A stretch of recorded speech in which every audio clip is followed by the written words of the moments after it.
So Disney wants Fox. Now what? And what consumers really want from brands. But that's not all. Finally, customers are running away from advertising in droves.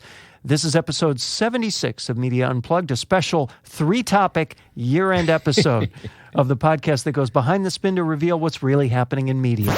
Media Unplugged with Tom Asacker and Mark Ramsey. Welcome to this special episode of Media Unplugged. I'm Mark Ramsey. And I'm still Tom Asacker. Indeed so. Tom, it's not every day that Disney makes a $52 billion pitch for Fox.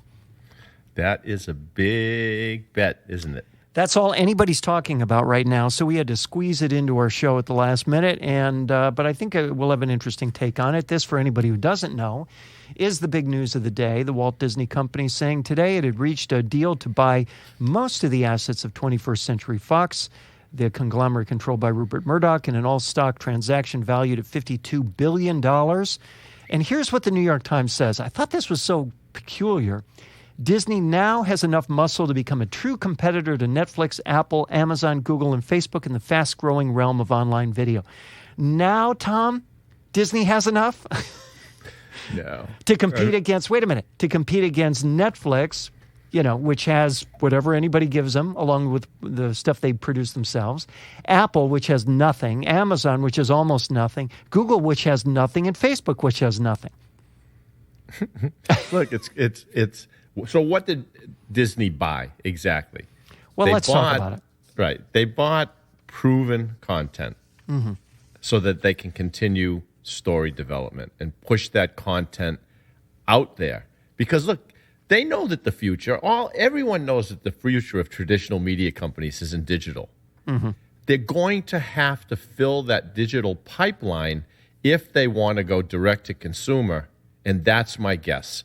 Is that they're saying, okay, enough with licensing this content. Mm-hmm. Let's go direct to consumer. Let's make a lot of margin, make a lot of money, and they need the content. They need to fill the pipeline in a big, big way when they launch whatever it is they're launching.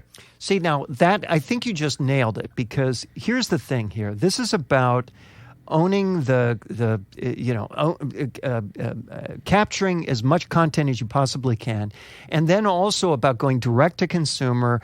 Right. They had 30% of Hulu before. Now with Fox, they would have 60% of Hulu, which means they control Hulu. Yep. But in addition to that, they already have plans to develop a direct to consumer over the top sports platform and a direct to consumer over the top platform for franchise content, Star Wars, Marvel, etc. So when you add those three things together, and then they also acknowledge that people will be able to, take whatever mix of these elements they want. In other words, they're building a bundle. They're building a bundle without all that nonsense called cable television. Because they're able to go to direct consumer. Why is this important to them? Well, as ESPN's losses mount, and as the appetite for this content grows, and the advantage to them of owning all this content and going direct to consumer, creating their own bundles, and obviating all this other nonsense. Forget Netflix, forget Time Warner Cable, forget Comcast, forget all this stuff. They go direct to consumer. Here's the other thing I was wondering in light of that. Where does that leave movie theaters? Doesn't that suggest that movie theaters are going to be for those people who really want that kind of, in-person with an audience experience? Because when you own what Disney's going to own, who cares about theaters? Put your content right in front of consumers at whatever price the market will bear, and let movie theaters die. Look, the movie theater experience, when people say, it has something to do with being a shared experience, that's nonsense. No, it doesn't. No, of course not. It doesn't. And you know what? Look at some of these TV sets that people are buying, right? With the surround sound. It's better than being at the movie theater. Of course it is. So yeah, that's what's going to happen to movie theaters. They just won't do pre-releases. Why? Why should they do it? I mean, I think nobody's writing or talking about that yet, but I think that's going to be one of the next great topics, which is as much as a fuss the Hollywood Writers Guild West is making about this, saying, well, this is bad for, the marketplace because now there's fewer customers for our stuff. Wait until the movie theaters pipe in, because this is just a death knell for them. When you can just go right around them to get to consumers and you have all the content and all the leverage, what choice do they have? I think it speaks to the importance not only of content, but of owning distribution creating, because when you own all the content, you can actually create your own distribution thanks to digital, as you indicate.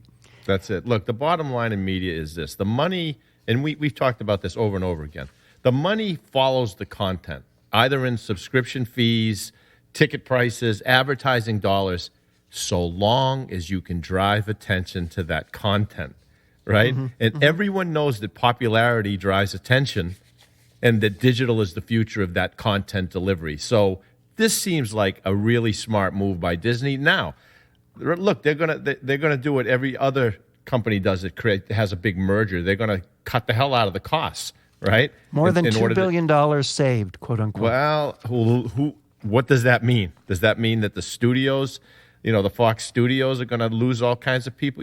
This is a creative industry. This has to be treated a little bit delicately. It does, but at the same time, Tom, the market for those creative talents is bigger than ever. There's a home for all those people, so it may be viewed as an opportunity more than a tragedy for the people in those chairs now. When Amazon calls, when Netflix calls, when others call, so we'll see. The other thing I think that's interesting about this is, wasn't it just like a week or two ago where all we were hearing was how bad AT&T Time Warner would be? Oh, I know. Yeah. And now the gossip is, well, AT&T Time Warner bad, but Disney, Fox, good. Why? Because Fox, of course, is being sold by a man named Rupert Murdoch, a man who owns, among other things, a little network called Fox TV. And Fox TV is a very important asset for certain people at certain levels of power in the government. So doing what makes Rupert happy is probably going to be a good thing, and consummating this deal is going to make Rupert very happy. Yeah. All right, we're going to keep going because we've got so much to cover. What consumers really want from brands. This is from a piece, Tom, in, Fast Company. And it was kind of interesting. I don't know that it's altogether surprising, but this resonates with one of the themes that you talk about a lot. People just want products that make them happy and healthy. That's the title of the piece. The research from Conscious Capitalism Boosters Sustainable Brands and conducted by Harris Poll ran in two parts. First, more than 2,000 Americans were asked, what does the good life mean to you? Then a second poll, what's most important? More than a third of respondents, and I'm not sure how they kind of categorize these, more than a third of respondents, 36%, prioritized, quote, balanced simplicity. 28% said meaningful connection with community, and 26% money and status, and only 10% said personal achievement. So the point is, there's money and status way back at 26, but there's balanced simplicity way up there in the 30s. What was your take on that? Well, they use the word that they pine for this, right? For simplicity and healthy living and all that. And I found that to be a very interesting word, because think about it. To pine for something is to, long painfully for it. That's the same thing as nostalgia, right? So how do we get that feeling? Because remember, feelings, and I've been saying this for 20-something years, feelings are what we buy. I mean, that's what we're ultimately after in life. We're after some kind of feeling, and we get in our imagination that we're going to get it through these different means, right? Well, how do we go about getting it? We get them in the easiest, most risk-free ways possible, like a magic pill to stay healthy, some quick fix diet or exercise program, or we buy a memory of when things seemed simpler and we thought we were happier. That's why entertainment is a perfect way to get those feelings without actually changing anything in our lives. This is why you, I think, liked that piece I wrote on Christmas and Absolutely. Hallmark, right? Absolutely. Because look, Mark, the idea that people actually desire more balance between work and home life, or that they don't believe money buys happiness, that's all bullshit. Listen, all you have to do is look at what they do and what they buy. What's the fastest selling video game of the season? And this is right in line with what you wrote in that post. The fastest selling video game of the season is Super Mario Odyssey. Look at the TV spin-offs of these old franchises, Dynasty, Twin Peaks. Netflix just relaunched the Magic School Bus. Spotify launched some time capsule playlist that features songs from when you were a teenager, and it's become like their most popular offering. So people are getting all of this feeling that they want, that they pine for, this nostalgic feeling. They're getting it with all of these nostalgic products. You know what I mean? This is what's going on. So they want the feeling. They do. So then where's the gap? Because from what you're describing, brands really aren't missing out on this at all. Of course they're not.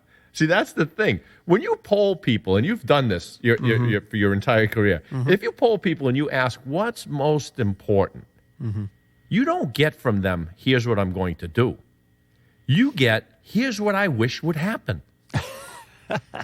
But to wish for balance, simplicity, and meaningful connection with community, that's much different than shutting off Netflix, getting your ass off the couch, and going and making that happen. There's a big difference there. So I don't know. I hope nobody misreads this thing and tries to give people something that makes them take risks and effort and all that, because it won't work. So what will work, Tom?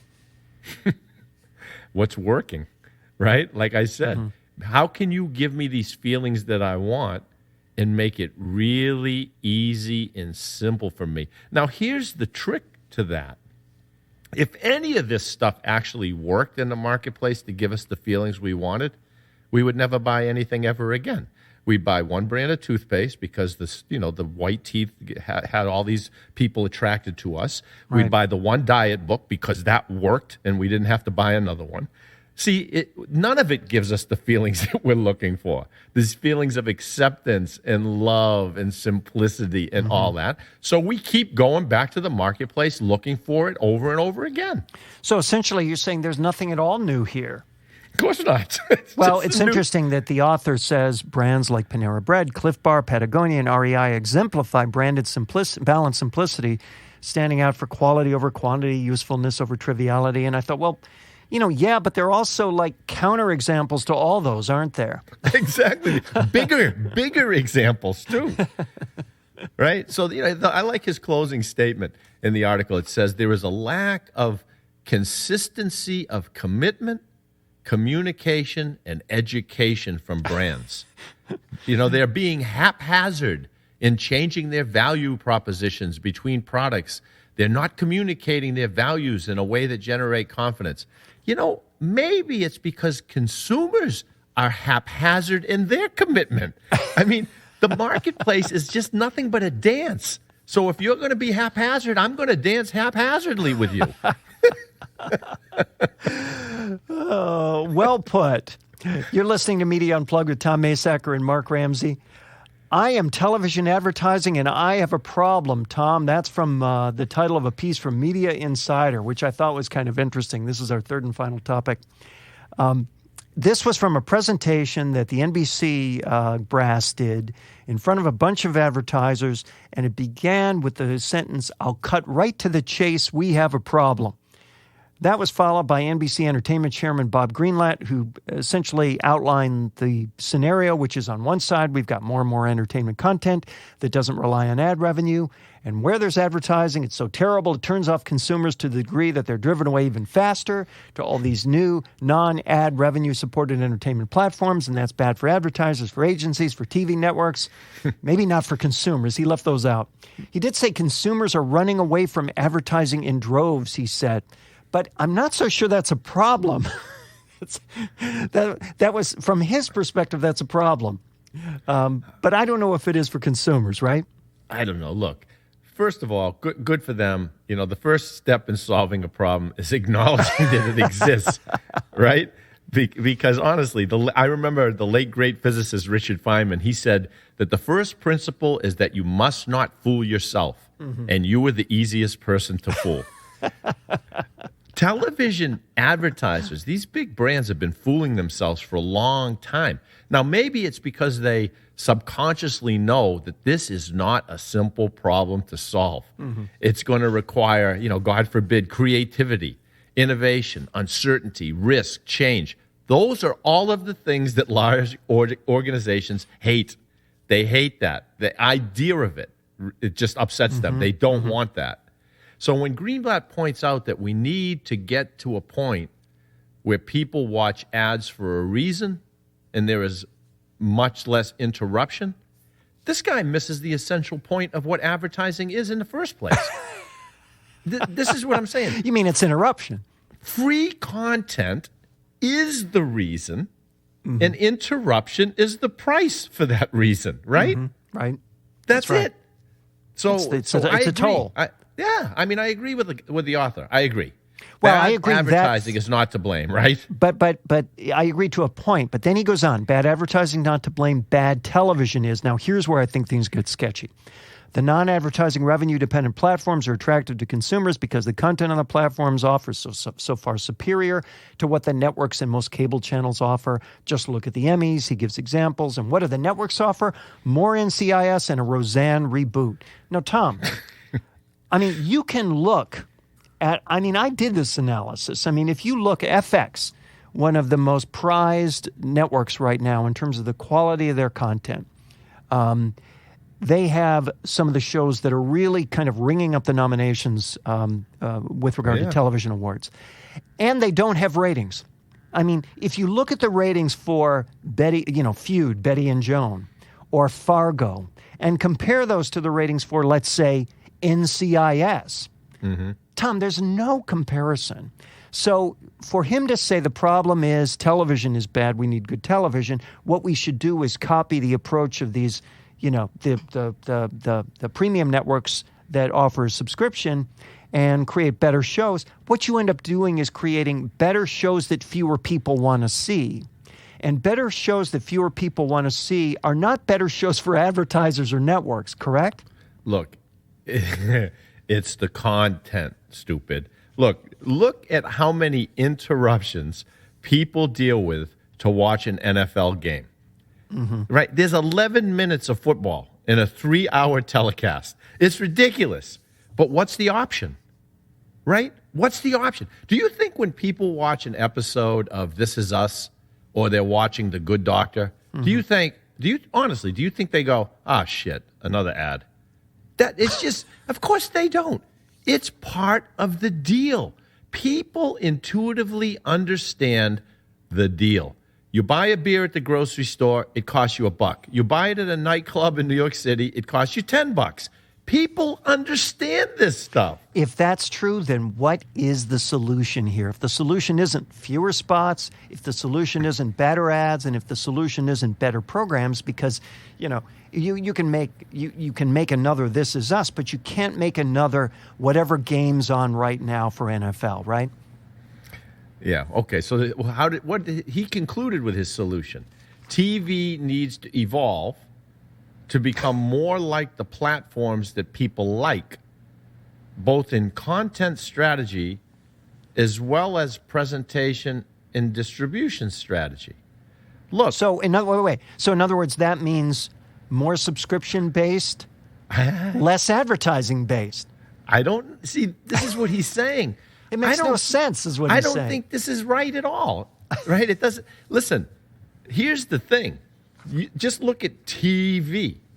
If I were a big brand advertiser, I wouldn't rely on TV to control my destiny.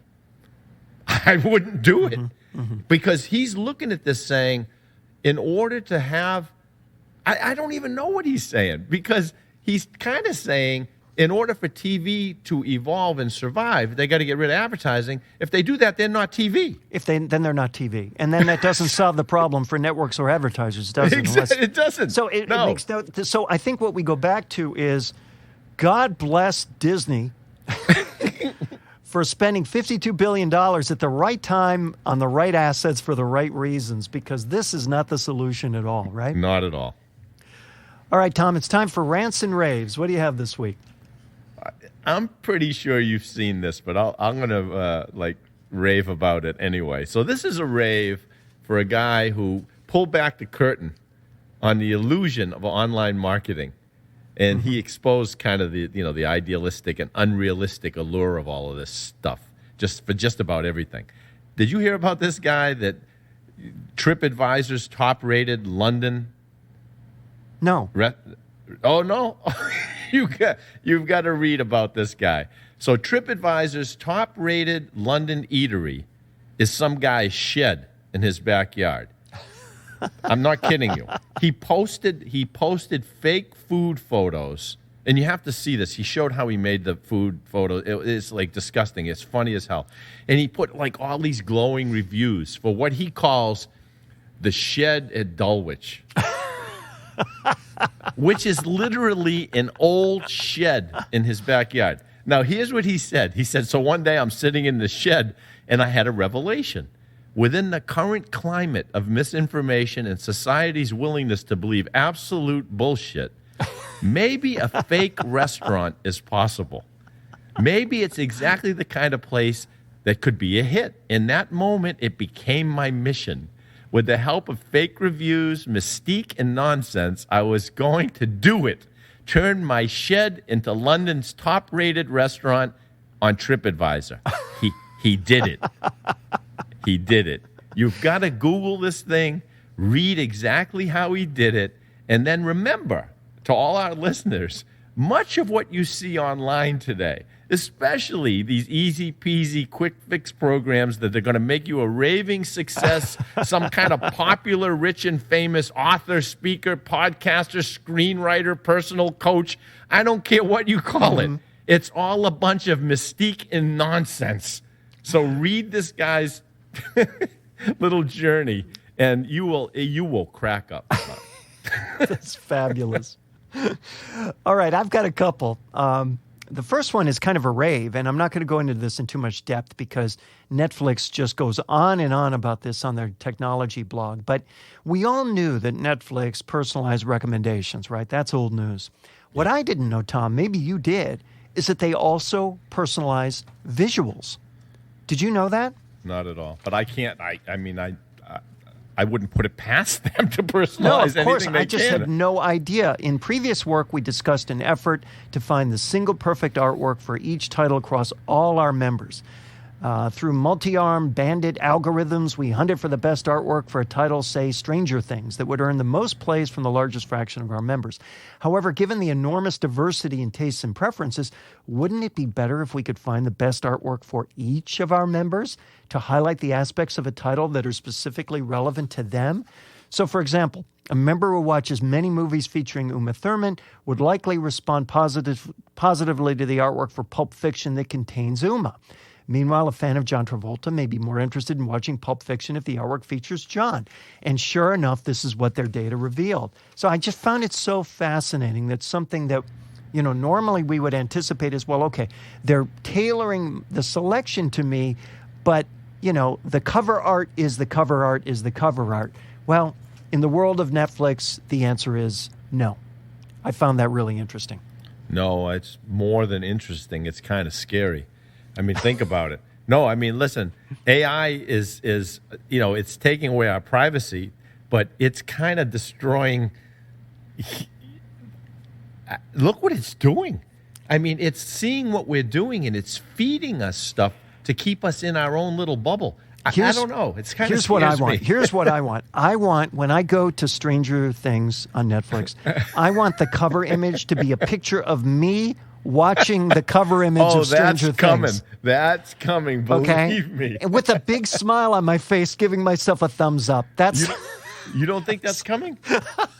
Listen, and then everyone that likes you, because they're going to know who likes you, because they're going to look at your social feeds, they're going to have your face with a thumbs up on that movie, and they're going to send it out to everyone that knows you. So they say, look at that. Mark's watching this, and he's got 2 thumbs up. And they're not even going to pay you for that recommendation. See, Roger Ebert, he wouldn't have made a penny in the future. No, it's true. It would just be his face on other people's thumbs. Yeah, AI.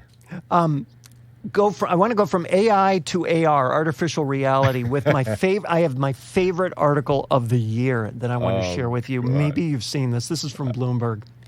And here's how it opens. I'm not even going to tell you the title. I'm just going to read the opening. Because it's holiday time, Tom, and that means holiday parties. And what would a holiday party be without people at the holiday party, especially good-looking people? Along with a seemingly endless string of harassment and discrimination scandals, Silicon Valley's homogeneity has a more trivial side effect: boring holiday parties. A fete meant to retain all your talented engineers is almost certain to wind up with a rather samey crowd made up of mostly guys. At this year's holiday parties, however, there'll be a surprising influx of attractive women and a few pretty men mingling with the engineers. Why? They're being paid to.